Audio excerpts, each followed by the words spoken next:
Hola compañeros y compañeras. ¿Borramos? Hola compañeros y compañeras, bienvenidos a una clase más. Espero que la clase pasada la hayan disfrutado, que les haya gustado. En esta clase vamos a profundizar un poco más acerca del contexto político en el cual nos desenvolvemos. Y en la siguiente clase profundizaremos un poco más acerca del contexto económico, ¿va? Y entre los dos iremos destacando algunos aspectos del entorno político y el contexto, perdón, el entorno social y el contexto social. Les recuerdo que si hay alguna duda, alguna pregunta que quieran hacer respecto a los temas que estamos viendo, me pueden mandar un correo electrónico, está ahí en la presentación que ya les hicieron favor de llegar. Y en el video también aparece, ¿va? Vamos a comenzar el día de hoy. Vamos a usar una serie de láminas, igual que la vez pasada, para ir guiando la clase. Y vamos a comenzar con el desarrollo histórico que nos va a dar parte del contexto social y parte del contexto político, en este caso del entorno político, el entorno social, más o menos del año de 1917 a 2018, ¿no? Son más o menos 100 años, 99. Los vamos a ver de manera muy puntual. No crean que va a ser una clase aburrida de historia, sino créanme que vamos a ir destacando puntos muy interesantes y sobre todo que explican el cómo nos encontramos a día de hoy y que van a sentar las bases de muchos fenómenos que están aconteciendo en nuestra actualidad, ¿va? Vamos allá. Primero, esto de manera general. La historia de México como país inicia a partir de que nos llamamos Estados Unidos mexicanos. Esto es con más o menos la primera constitución política del país. ¿Qué pasa? Cuando hablamos de aztecas y mayas, ellos no son realmente mexicanos. Ellos eran pueblos que estaban asentados en lo que hoy pertenece al territorio mexicano, pero que en realidad cada uno tenía una lengua, una cultura, un folclore, una cosmovisión, o sea, eran separados. Claramente se diferenciaba un teotihuacano, de un azteca, de un maya, de un tlaxcalteca, ¿no? Y de cualquier otra civilización de esa época. A partir de la conquista, los españoles logran colonizar a todos y los homogenizan de cierta forma, pues a través de este periodo de colonización, ¿no? Les inculcan una educación similar, los hacen renunciar a sus ritos, a sus tradiciones, meten el catolicismo, un sistema de tributación, un sistema de jerarquías, de castas, y es España la que empieza a homogenizar el territorio, pero eso tampoco es México. Ese territorio se llamaba la Nueva España, tenía un virrey y era un gobierno totalmente diferente. Cuando los criollos se cansan de no poder aspirar a tener todos los cargos que ocupan los peninsulares, entonces deciden empezar una revuelta. Pero entre criollos y peninsulares ocupaba más o menos el 15% de la población de Nueva España. El otro 85% eran indígenas. Entonces los criollos ven en los indígenas una gran oportunidad para independizarse. Recuerden que los criollos son hijos de españoles nacidos en la Nueva España y que por eso no tienen los derechos de los peninsulares, que son españoles nacidos en España. No solo los peninsulares acceden a los cargos más altos, a la verdadera política y a la toma de decisiones, cosas que los criollos querían. Así que cuando se hace la lucha de independencia y se consigue la victoria, lo que se forma a partir de la alianza de Agustín Iturbide y Vicente Guerrero tampoco es México. Oficialmente se denomina Imperio Mexicano. Es hasta que Iturbide sale del poder, hasta que hay una serie de reformas a la Constitución y se establece una nueva Constitución, que nuestro país ya lleva por nombre Estados Unidos Mexicanos.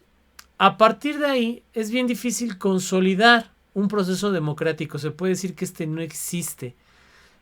Hasta Porfirio Díaz y parte de la Revolución Mexicana es cuando empieza realmente a haber algo más parecido a un sistema democrático. Y es cuando viene la herencia de lo político y lo social con más fuerza. Por eso partimos del año 1917.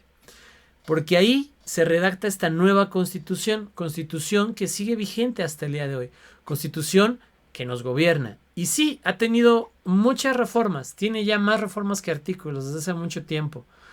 Pero es una constitución que, si vemos que tiene más de 100 años, podríamos decir que está vieja, está obsoleta, que se creó para una sociedad que no existe. Y diríamos que increíblemente no. Es una constitución que está tan bien hecha que muchos de los derechos que en ella están plasmados al día de hoy todavía no se hacen realidad, es decir, todavía no hay medios para que se garanticen.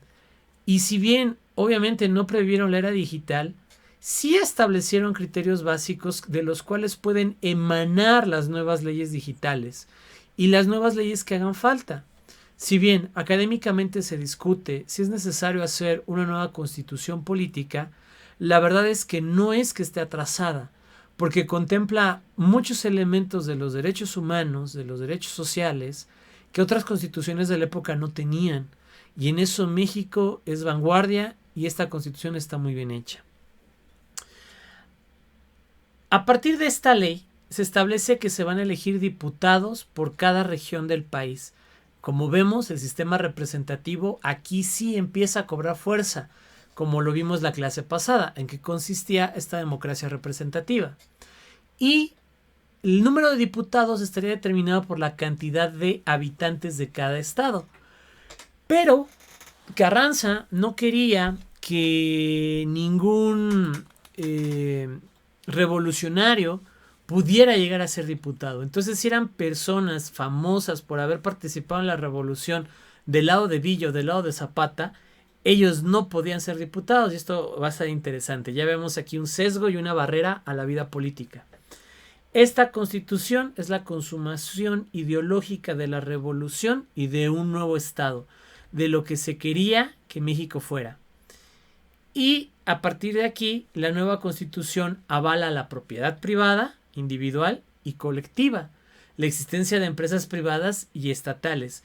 Fíjense, desde 1917, ya está establecida la nueva constitución con la propiedad privada, la propiedad colectiva y empresas privadas y estatales.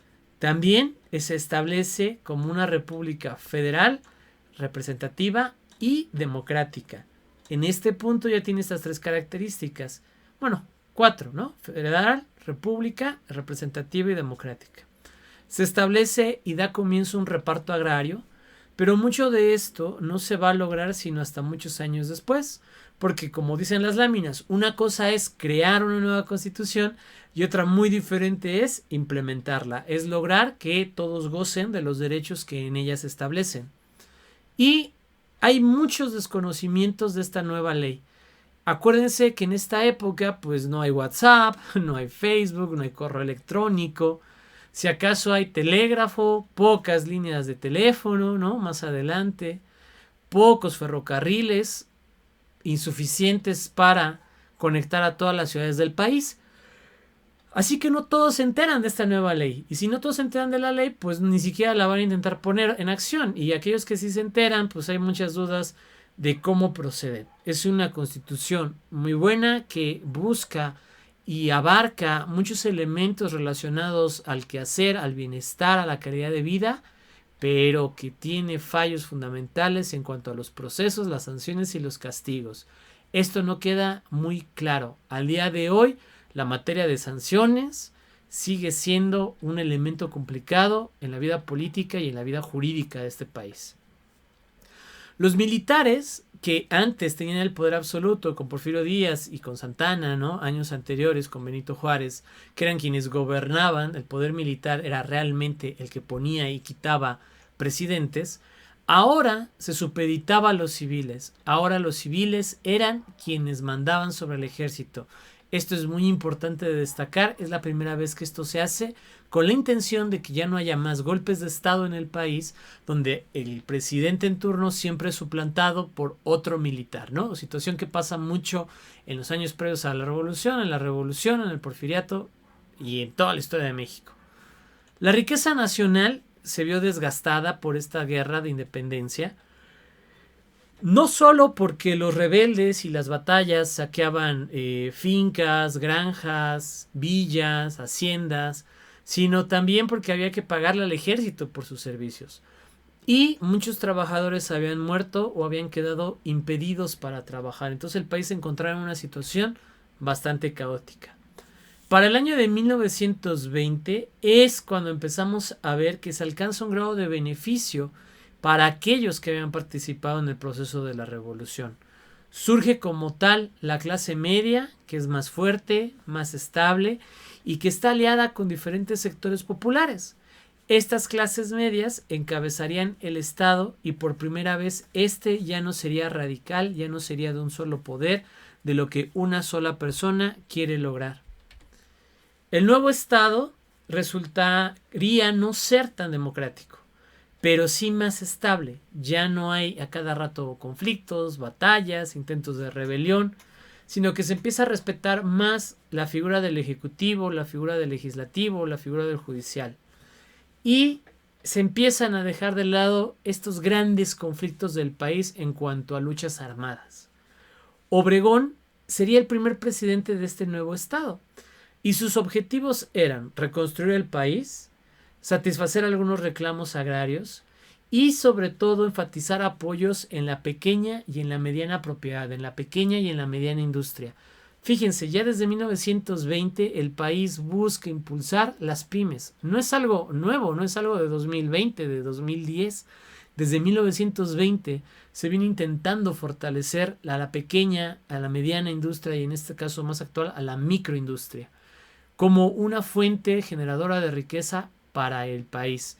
Y el apoyo gubernamental sigue existiendo a través de convocatorias, de programas, de políticas públicas, pero la verdad es que desde 1920 hasta la época no ha terminado pues de realmente funcionar, de realmente ser el elemento dinamizador de la economía mexicana. Sí contribuye, sí genera mucho empleo, pero tiene niveles que no rebasa, o sea, se queda estancado. Las pymes difícilmente llegan a ser la gran industria, difícilmente llegan a trascender, llegan a un tope y ya no pueden expandirse más. Los obreros crearon instituciones radicales contra el gobierno. Pensamos a ver aquí algunos de los albores del sindicalismo mexicano. Pero también se aliaron con otros, ¿no? Para que el gobierno lograse una alianza más estable. Es decir, sí, se levantan contra el gobierno, pero ya no tanto de manera armada o no como era en antaño, sino de manera más organizada. Y para este gobierno en particular, las relaciones con Estados Unidos eran muy conflictivas, porque no reconocían al gobierno, puesto que decían que había sido el resultado de una lucha militar y que por lo tanto no era legítimo, porque no había sido elegido por votación.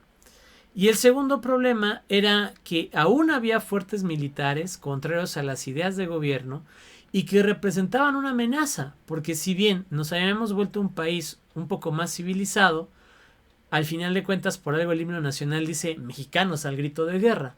Bastaba cualquier cosita para que algún militar se volviera a levantar en armas. En esta época hay otro elemento muy interesante en lo político y en lo social que tiene que ver con José Vasconcelos, quien fue el primer secretario de Educación Pública.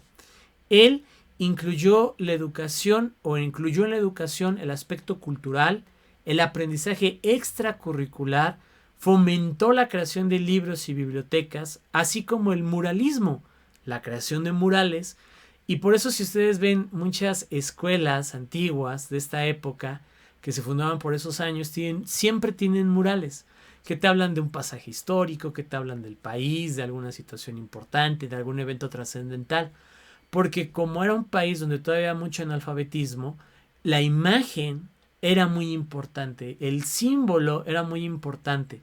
Les permitía a las personas narrar, este era Miguel Hidalgo, él fue el que nos independizó, este fue Morelos, este es Porfirio Díaz, este es Iturbide. Era como las láminas que estamos usando ahorita, ¿no? Que captan la atención, que nos permiten dar un saltito, ¿no? Al pasado, tenerlo más presente y poder asociar las palabras a las imágenes y hacer entonces una sinapsis más fuerte, ¿no? Eso es muy interesante. Y durante este periodo la cultura y el arte aumentan en gran medida, sobre todo en la literatura y la pintura.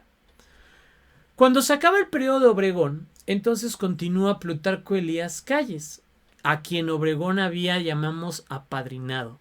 Obregón había movido todo su poder político para arreglar a una especie de elecciones y decir que Plutarco había sido el ganador. Y se va a implantar aquí una tradición de que el presidente anterior elige al nuevo que va a quedar.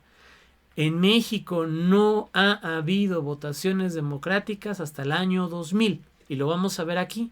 Quienes organizaban las votaciones del 2000 hacia atrás era directamente gobierno federal, era gobierno. Es decir, el presidente puede determinar quién ganaba porque de todas maneras el gobierno controlaba las elecciones.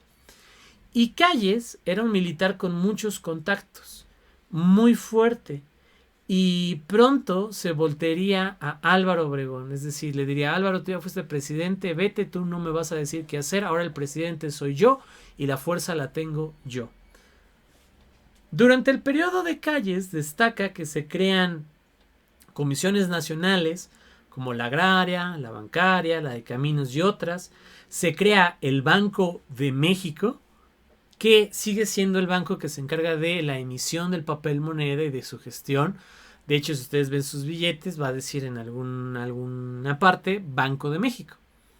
Y se crea también el Banco de Crédito Agrícola. Durante su gobierno se va a suscitar uno de los conflictos más extraños que ha tenido este país, y tiene que ver con la Guerra Cristera, porque la Iglesia y el Estado tuvieron grandes disputas en esta época, sobre todo por el control de la cultura, la educación y lo social, que al final de cuentas son elementos de control de la población. El gobierno quería establecer una corriente y la Iglesia quería establecer otra, cada uno con la finalidad de controlar al pueblo. Cuando Obregón no logra que se establezca una reelección presidencial no consecutiva, Calles ahora sí se va a quedar con todo el poder. Un militante católico asesina a Obregón, siendo este ya presidente electo. Es decir, iba a volver a intentar reelegirse, no lo logra porque un militante católico lo mató. Por ahí se dice que Calles estuvo involucrado, no lo podemos probar, pero es muy interesante y muy conveniente que en esta época la reelección continua no se podía, es decir, tenía que cubrirse un periodo, dejar un periodo y luego te podrías volver a elegir.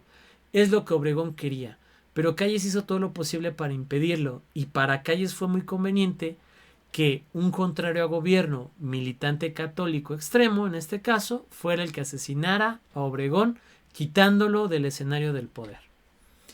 A partir de esto, se va a empezar a generar una serie de asesinatos entre candidatos y entre luchas de poder.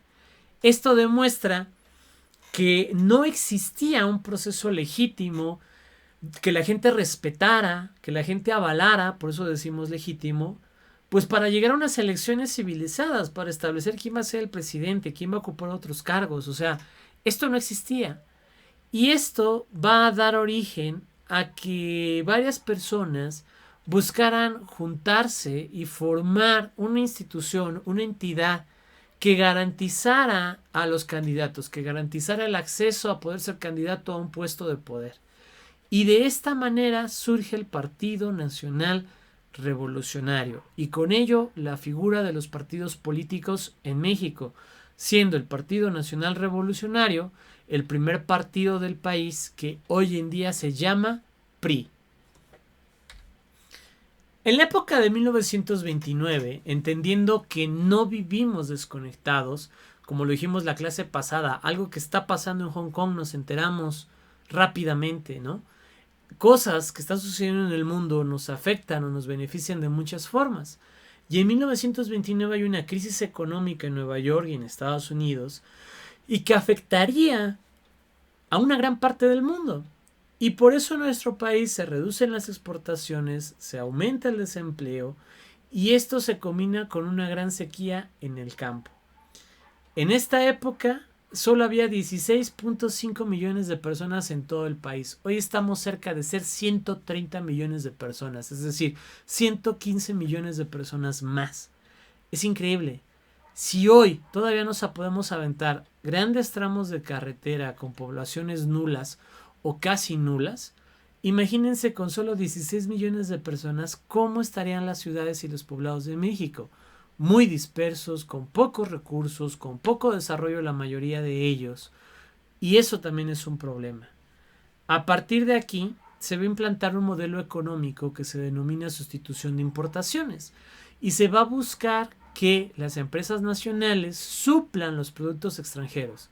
Se les va a dar apoyo y se les va a poner aranceles más caros a los extranjeros para que se consuma lo local y de esta manera se intente hacer un proceso de dinamización económica donde si se consume lo nacional, las empresas nacionales dan empleo, la gente tiene empleo, se consume lo nacional y se hace un círculo virtuoso. Al menos esa era la intención.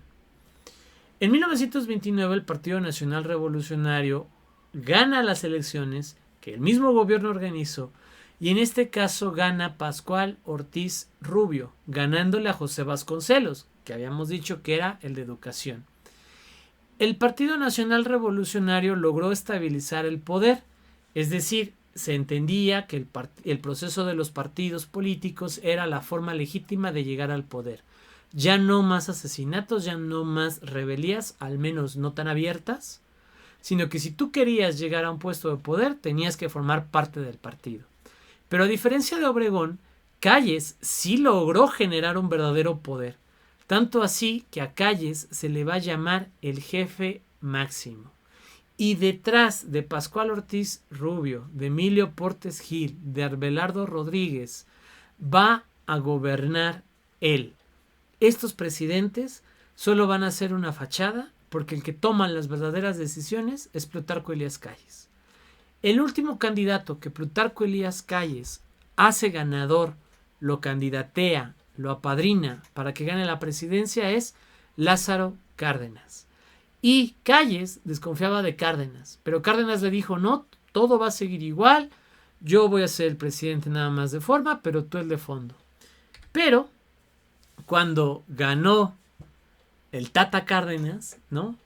Cárdenas rompe toda relación con Calles. En cuanto Cárdenas se convierte en presidente, logra moverse muy bien al puro estilo Juego de Tronos y saca a Calles, literal. Le quita el poder que tenía y lo relega, convirtiéndose Cárdenas en la figura más poderosa y otorgándole a la figura presidencial el poder del Partido Nacional Revolucionario y todo lo que esto implicaba. Calles pasa a la historia y no va a volver a formar parte de la vida política de México. Cárdenas generó relaciones muy importantes con grupos populares, con sectores radicales, con comunistas, con capitalistas, entre muchos otros. Así que es increíble lo que Cárdenas logra hacer. Cárdenas logra hacerse amigo de todos. Y por eso es un personaje muy querido en la historia de México. Si le preguntan a sus abuelitos o sus bisabuelitos si tienen la bendición de todavía convivir con ellos, a ver si se acuerdan de Cárdenas. Y seguro que van a tener buenos comentarios. Entre las cosas que Cárdenas logra, en primer lugar, pues es acelerar el reparto agrario, aumentar la productividad en el país. Esto que habíamos visto de la primera constitución del 17, que se hablaba de repartir las tierras, es hasta Cárdenas que realmente se empieza a poner en acción y se crea una reforma agraria para esto. Bajo el artículo 27 de la Constitución, otorga tierras, aguas, bosques a campesinos y otros sectores. La educación se reformó de manera fuerte. Se quitó la influencia religiosa y el fanatismo. Con Cárdenas podemos decir que la educación, por primera vez en la historia de México, realmente es laica. Y en 1938, el Partido Nacional Revolucionario se disuelve, desaparece, entre comillas, porque se reforma. Y ahora se llama Partido de la Revolución Mexicana. Este nuevo partido se conforma por 4 sectores sociales muy importantes: obreros, campesinos, populares y militares. Por eso es que cambia de nombre, porque el Partido Nacional Revolucionario ya no representa realmente a todos los sectores importantes de México. Pero la idea es que el Partido de la Revolución Mexicana sí lo hace. En 1937 se crea la Comisión Federal de Electricidad, se construyen diversas presas para generar energía para satisfacer la demanda cada vez más grande que tiene el país. El 18 de marzo de 1938 pasa uno de los elementos económico-políticos sociales más importantes de México, que es la expropiación petrolera. En México había empresas de petróleo, sobre todo estadounidenses, que extraían el petróleo mexicano y pagaban una comisión mínima a México y ellos se llevaban todas las ganancias. Cárdenas dijo: la Constitución establece que todos los recursos que están en este país y en sus aguas son para México. Por lo tanto, estas empresas son ilegales. Y crea un documento donde las expropia, se las quita, expropiar, quitar al propietario, se las quita a los estadounidenses y las deja en manos mexicanas. Los estadounidenses se enojaron mucho, intentaron sabotear estas empresas, pero gracias al valor de los ingenieros y los obreros mexicanos, hicieron todo para modificar lo que los extranjeros habían establecido para que fallaran, corrigieron esos errores, evitaron fallos catastróficos y recuperaron las empresas petroleras. Y así, con este movimiento, el presidente Cárdenas gesta un verdadero sentimiento nacionalista. Somos México y esto nos pertenece. Surgiendo poco después, Pemex, Petróleos Mexicanos, quien se encargaría de la administración de todo lo que en otrora tiempo eran empresas extranjeras. Aunque no todos estaban de acuerdo con la visión del presidente, y eso haría que Manuel Gómez Morín creara el primer partido contrario, ¿no? Veíamos acá al PRM, Partido de la Revolución Mexicana, que estaba totalmente unido al poder presidencial, se hacía lo que el presidente decía porque tenía todo el apoyo del partido y el partido controlaba todo, eran gobernantes de todo, básicamente presidentes municipales de todo, y había gente que no le gustaba esto y gente que quería cambiarlo. Y la manera de cambiarlo fue: vamos a crear un nuevo partido político contrario al actual que pueda competir contra ellos. Y así surge el Partido Acción Nacional en 1939. A este partido se sumaron los grupos católicos, que tampoco estaban de acuerdo con el gobierno. Y por eso es que, si ustedes se fijan en el PAN y lo ven históricamente, tiene una gran influencia religiosa y de hecho muchos de sus miembros son pues religiosos, si bien no son sacerdotes precisamente, sí forman parte importante de la vida clerical de México, ¿no? Y también se unen los empresarios que fueron afectados por la expropiación petrolera y por la expropiación de otros elementos. También el PAN está lleno de empresarios. Entonces, fíjense cómo, entendiendo los orígenes del partido, podemos entender lo que quiere hoy, ¿no? ¿Por qué son tan contrarios a ideas populares como, por ejemplo, las de Andrés Manuel? O sea, toda esta serie de elementos que, pues que ellos no están a favor, ¿no? No están tan a favor, no son populistas, no son populares en el sentido de buscar el bienestar del pueblo, sino que tienen más enfoques económicos, y esa es la verdad. Podemos ver sus propuestas. Digo, cada quien es libre de apoyar al partido que quiera, pero desde el punto de vista científico, académico, sí podemos puntualizar elementos muy claros tanto de uno como de otro. Cárdenas y el Partido de la Revolución Mexicana apoyaron en las elecciones a Ávila Camacho como presidente, y a pesar de que se acusó de fraude, él sería el ganador. Fíjense, ya desde 1940 se está hablando de que hay fraude en las elecciones del país. Ávila Camacho se distancia un poco del presidente anterior de Cárdenas y pronto enfrenta una situación muy complicada. En 1939 a él le toca gobernar durante la Segunda Guerra Mundial. Y aunque al principio México se declaró neutral, el ataque de Pearl Harbor y hubo algunos ataques a buques petroleros mexicanos, se dice que por confusión, se dice que en realidad fue Estados Unidos para obligar a México a entrar a la guerra. Eso no nos interesa ahorita. México se suma a la Segunda Guerra Mundial. y esto traería como consecuencia que en México se implantara el servicio militar obligatorio para los jóvenes de 18 años, hombres. Situación que sigue siendo hasta el día de hoy. Se estableció por la necesidad de tener soldados para la guerra y para futuros conflictos. Como el territorio mexicano no sufrió realmente ningún daño en esta guerra porque no se peleó en nuestro territorio, pues hubo algunas cosas favorables. Aumentaron los flujos de capital y aunque era difícil conseguir productos extranjeros, los productos nacionales empezaron a cobrar más importancia. Estados Unidos sabía que no le convenía tener un enemigo cerca de su territorio y México es su frontera, está muy pegado. Estados Unidos, para no tener enemigos cerca de su territorio durante esta época, hizo que se perdonara, por así decirlo, que se cancelara el 90% de la deuda que México tenía con ellos. Pero también se estableció que ya no podía haber elementos socialistas en la educación y en la vida del país, y que se debería de transitar hacia un modelo de la economía liberal, ¿no? Hacia el neoliberalismo. Vemos que aquí se sientan las bases, ¿no? Como consecuencia de esta Segunda Guerra Mundial para México, el principio del fin del modelo de sustitución de importaciones y de la educación socialista hacia era una educación que premiaba la comunidad, lo colectivo, la unidad, hacia una educación más liberal que premia la individualidad, la competencia, y que es lo que hoy en día tenemos.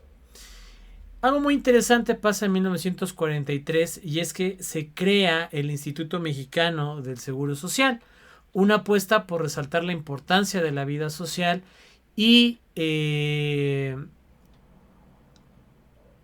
haciendo que parte de esto lo pagaran los obreros, el gobierno y los patrones para mantenerlo, pero para darle protección social a los trabajadores del país. Surge la idea de que el gasto público es indispensable para impulsar la economía y debido a la disminución del gasto en cuanto a ejército, porque ya empezaba a acabar la Segunda Guerra y los elementos militares, se empezaron a desarrollar carreteras, electricidad, hospitales, presas, escuelas y muchos otros servicios públicos. Se enfatizó la necesidad de apoyar el desarrollo del sur del país. Nótese que hasta el día de hoy no ha habido macroproyectos salvo el Tren Maya. Veremos si funciona. Pensando únicamente en el bienestar de las personas de ahí, esperemos que sí, más allá de los tintes políticos. Pero es hasta 2018, ¿no?, que se empieza a hablar de un gran proyecto para el sur. Del resto, los intentos han sido muy aislados, poco efectivos y no han dinamizado el desarrollo en esta región. Industrializar el país se convirtió en la prioridad. Se pensaba que un país con industria era un país rico, pero esto no siempre es así. Se favorecía a los empresarios y se les dio diferentes incentivos para que empezaran a crear más empresas, entre ellos el control obrero, el control de los sindicatos, y se empezaron a estabilizar instituciones sindicales muy fuertes a través de sobornos, a través de premios, ¿no?, de cargos políticos y de otros elementos para debilitar a los trabajadores del país. Como se creía que la industria era lo más desarrollado, lo que generaba riqueza, el campo se descuida, se deja abandonado y entonces mucha gente literal emigra del campo a la ciudad. Y las ciudades no están preparadas para esta gran migración, no están preparadas para contener a tanta población que viene en busca de oportunidades y, por qué no decirlo de esta forma, del desarrollo, si esa era la idea que se tenía en ese entonces. Al tener la concentración poblacional tan focalizada, los servicios públicos eran más sencillos y las áreas metropolitanas más grandes son las que se vieron más beneficiadas. No es lo mismo tender una red de kilómetros de cable para dar electricidad a 2 casas que colocar unos cientos de cables para dar electricidad a 1000 casas. Es más barato y es más beneficioso los servicios públicos en la ciudad. Por lo tanto, las ciudades pronto tuvieron condiciones mucho mejores y se volvieron más atractivas, atrayendo así más gente, pero también esto va a generar muchas consecuencias, porque hay muchas demandas de trabajo que la ciudad no puede satisfacer. Y Entre los grandes logros de esta época se destaca el que se disminuye la mortalidad infantil, se mejoran los servicios de salud, de agua potable, de alcantarillado, hay campañas de vacunación y sobre todo, en el caso de la aparición de la penicilina, contribuye en gran medida a la salud del país.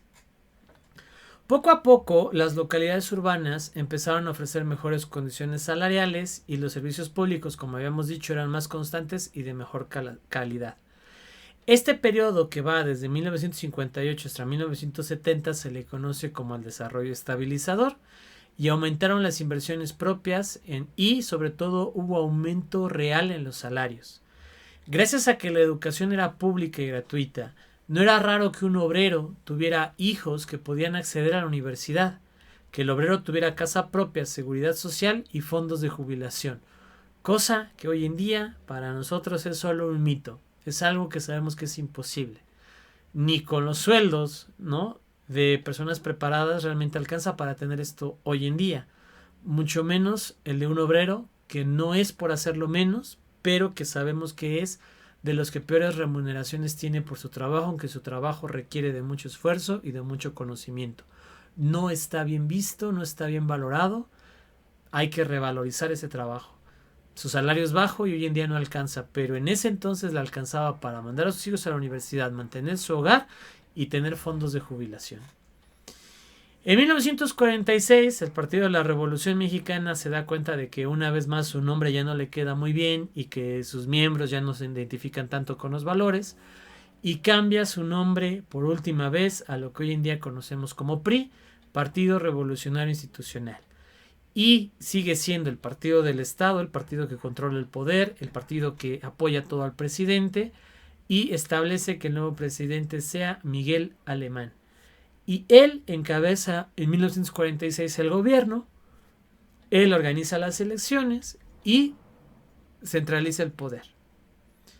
De 1958 a 1982 se dan avances muy significativos en salud y en otros sectores. Por ejemplo, México es uno de los primeros países en otorgarle el voto a la mujer en 1953. La mortalidad infantil pasó de 27 a 12 por cada 1000 habitantes. Según el Banco Mundial, hoy es 13.7, casi 14. Es decir, la mortalidad infantil estaba en mejores condiciones en esa época, en los años 50.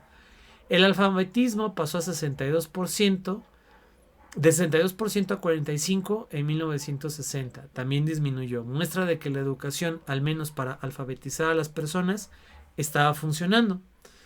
Debemos de tener presente que el crecimiento estaba solo en algunos lugares y en algunos sectores muy específicos. Muchos otros todavía sufrían gran discriminación, gran separación, marginación, ¿no? Estos problemas que medio vimos al inicio.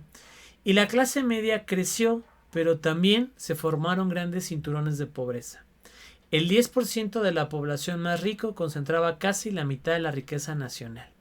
Hoy en día el 10% de la población acumula el 80% de la riqueza nacional. Es decir, las condiciones van peor. En aquel entonces el 10% concentraba la mitad, el 50% de la riqueza. Hoy el 10% concentra casi el 80% de la riqueza. Y bueno, esto generó muchas huelgas, generó muchos conflictos, mucha represión por parte del Estado, para que no se volviera a crear una revolución, ¿no? Y el sucesor de López Mateos fue Gustavo Díaz Ordaz, y es el mayor represor de la historia. Él detuvo movimientos médicos e internos por la fuerza, también movimientos políticos y movimientos estudiantiles, da origen al brote de guerrilleros en el país y sobre todo como consecuencia de las condiciones tan miserables en las que vivía gran parte de la población, ¿no? El 90% de la población repartirse la mitad de la riqueza del país es complicado. Véanlo hoy en día, es aún más complicado. Y el acto clave en su gestión no es otro que la matanza del 2 de octubre de Tlatelolco, pero dejemos claro que mató a muchos más, ¿no? Esto demostró que la forma de gobierno donde el presidente mandaba, se hacía todo lo que quería y el partido lo apoyaba sin cuestionar, estaba claramente perdiendo su poder, era incapaz de negociar, era incapaz de mantenerse al margen de las necesidades actuales del país. Todo esto se hace para proteger la imagen de México al extranjero, decir que todo está bien, que es una nación estable, consolidada, que todos respaldan al presidente, sobre todo en el marco de los Juegos Olímpicos. Pero el gobierno tradicional ya no puede dirigir ni controlar una sociedad urbanizada, industrializada, plural, ilustrada, inconforme y que no tenía los medios para expresarse. Como una manera de intentar calmar todo esto, se establecen algunos mecanismos. Uno de ellos es, por ejemplo, diversos fondos y apoyos a la clase trabajadora. A partir de aquí surge el Infonavit. Pero estos esfuerzos no terminan por mejorar esa relación entre gobernante y gobernados. El modelo de sustituciones está agotado, la cadena de producción de alimentos se ha detenido porque se abandonó el campo a lo tonto y estamos con un déficit de la balanza comercial. Es decir, estamos importando más que lo que exportamos. Así es que en 1976 nace el Consejo Coordinador Empresarial con la finalidad de buscar fortalecer la industria nacional y la economía. En 1976, entre agosto del 76 y noviembre del 2000, el peso pierde 760 veces su valor. Aún así, en 1978 el presidente anunció que México debería de prepararse para administrar la riqueza. Y esto porque habíamos encontrado grandes yacimientos de petróleo. Pero como no teníamos la tecnología para extraer este petróleo, se recurrió a muchos préstamos. Préstamos que según las cotizaciones se podían pagar y nos iba a sobrar mucho dinero. Así es que íbamos a tener mucho dinero. El problema es que esto se juntó con una baja en los precios del petróleo y entonces con lo que se vendía de petróleo ni siquiera nos alcanzaba para pagar el préstamo, mucho menos para aspirar a riqueza. Así es que la deuda, que era de 1.900 millones en 1966, pasó a 59.000 millones en 1982. A partir de 1970 se establece la idea de la planificación familiar y en el 74 surge el Consejo Nacional de Población, CONAPO. En 1976 López Portillo fue el único candidato y esto daría origen a potencializar las elecciones plurinominales. Las expectativas del mercado petrolero fallaron por completo, hay una gran fuente de fuga de capital y el dólar pasó de 26 a 70 pesos. La inflación llegó casi al 100%. Esto se ve potenciado por las ideologías de Margaret Thatcher, primer ministra de Bretaña, y Ronald Reagan, presidente de los Estados Unidos, con la idea de que el Estado ya no debería intervenir tanto. Con las propuestas de Keynes y el estado de bienestar estaban superadas y que había que transitar hacia una nueva era donde el Estado ya no controlara todo y se dejara al libre mercado. A Miguel de la Madrid es al que le tocaría adaptarse a estas nuevas tendencias y con él comienza la venta de entidades paraestatales. Teníamos empresas de botones, de refrescos, de alimentos, de ropas, de loncheras, hasta de radios. Telmex es una de las que más destaca, que era propiedad del Estado y pasan a ser ahora propiedades de particulares con la idea de que ellos las van a administrar mejor. Pero con esto el país pierde mucha riqueza, muchos ingresos y están todas las señales claras de una crisis. Comenzaron muchos vendedores ambulantes a instalarse en las calles porque no tenían trabajo y ellos solo querían llevar ingresos a su casa. Muchos otros deciden emigrar a Estados Unidos y vemos que estos son dos condiciones que aún se mantienen presentes en la actualidad. Migrar a Estados Unidos y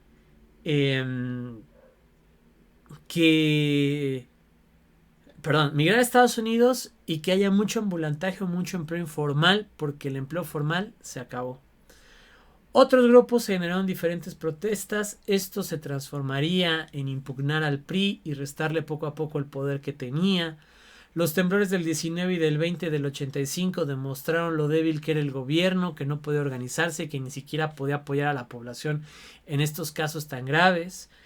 Y lo fuerte que era la sociedad mexicana, porque quienes estuvieron ahí al pie del cañón para rescatar a los mexicanos fueron los mexicanos pueblo, los mexicanos sociedad, no aquellos que se decían mexicanos y que estaban en el gobierno. El narcotráfico también empieza a crecer, fruto de que ya no hay empleo formal, de que el empleo formal ya no te garantiza un buen ingreso, de que ya no te permite tener lo que tenías durante el desarrollo estabilizador. Y a partir de todas estas malas decisiones económico-políticas es que vemos cómo estamos hoy en día. Altos niveles de empleo informal, salarios muy bajos en el empleo formal, mucha migración a Estados Unidos y el narcotráfico creciendo día a día.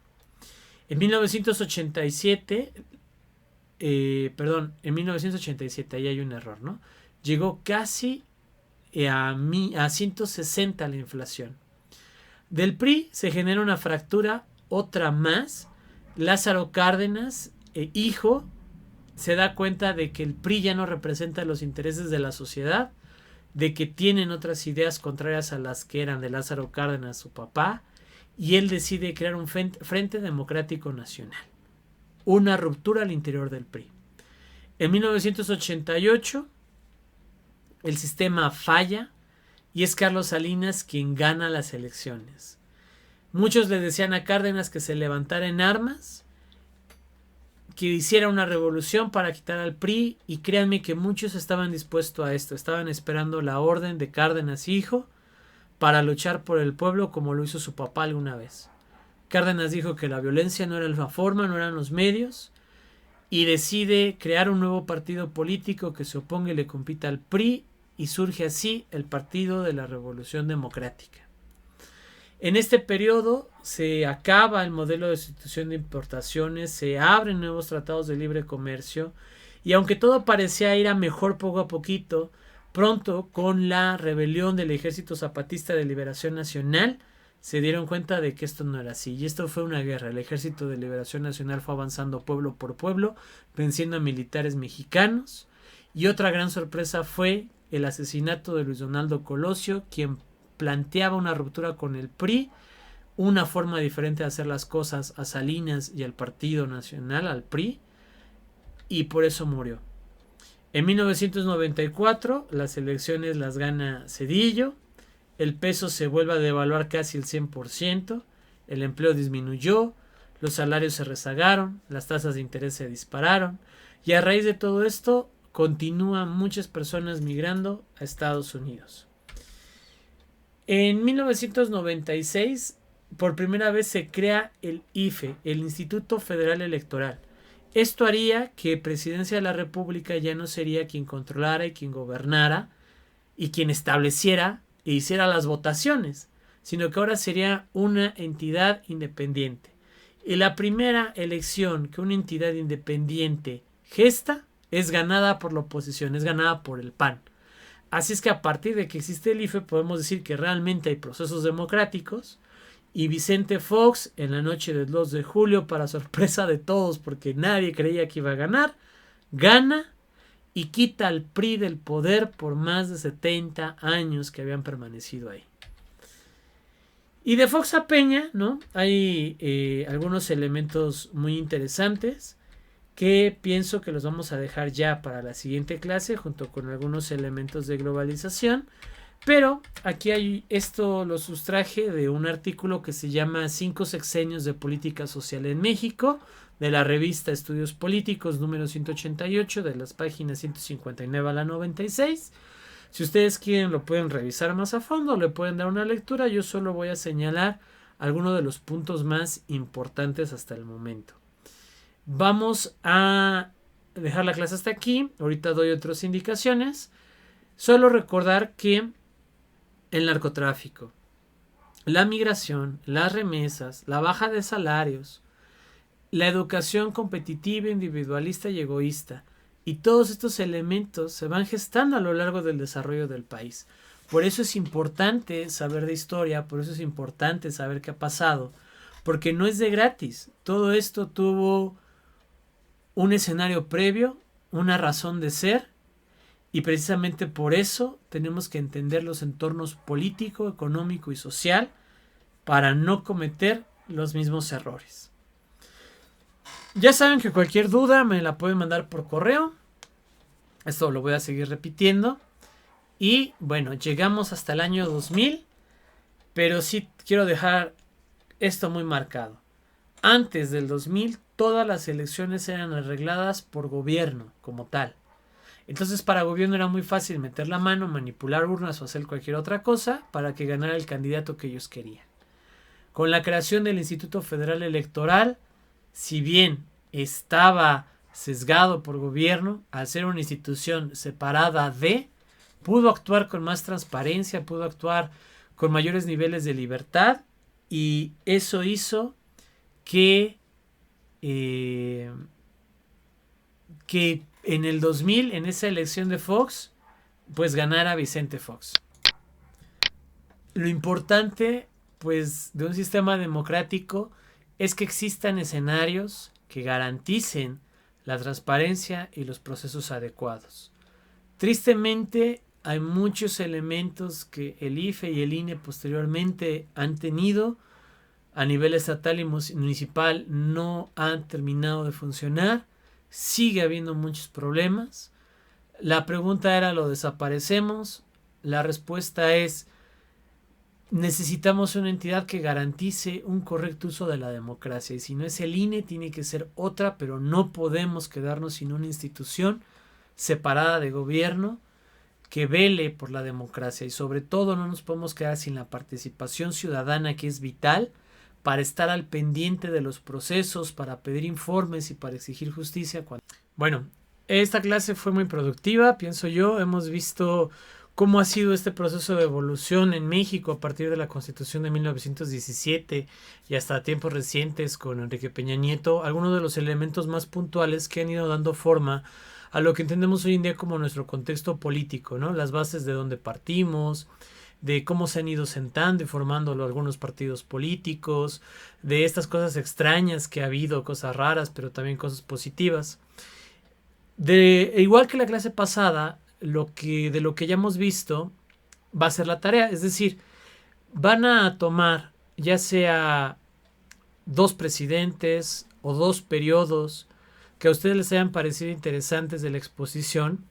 Van a crear 2 infografías destacando 5 elementos de cada periodo o de cada presidente. Puede ser de tal a tal año que surgieron estas 5 cosas y las destaco. O del presidente Fox o del presidente Peña o de Calderón, destaco estas 5 cosas. Son 2 infografías, las van a entregar a través de plataforma Moodle. Ya estamos resolviendo por ahí, hubo una confusión de mi parte, la subí creo que en la plataforma equivocada, en el curso equivocado, pero para este lunes que ustedes estén viendo esto, ya debería de quedar solucionada esta situación y podrán entregar las tareas de manera normal por ese medio. Recapitulando, 2 infografías destacando 5 puntos, ya sea de alguno de los presidentes que vimos en esta clase o de alguno de los periodos que hemos visto en esta clase. No me queda más que decirles muchas gracias, que espero que estén aprendiendo mucho y que, si Dios nos lo permite, nos vemos la siguiente semana en una clase más. Estoy atento a sus preguntas, a sus dudas y a sus comentarios. Tengan una muy bonita semana. Dios los bendiga. Nos vemos muy pronto.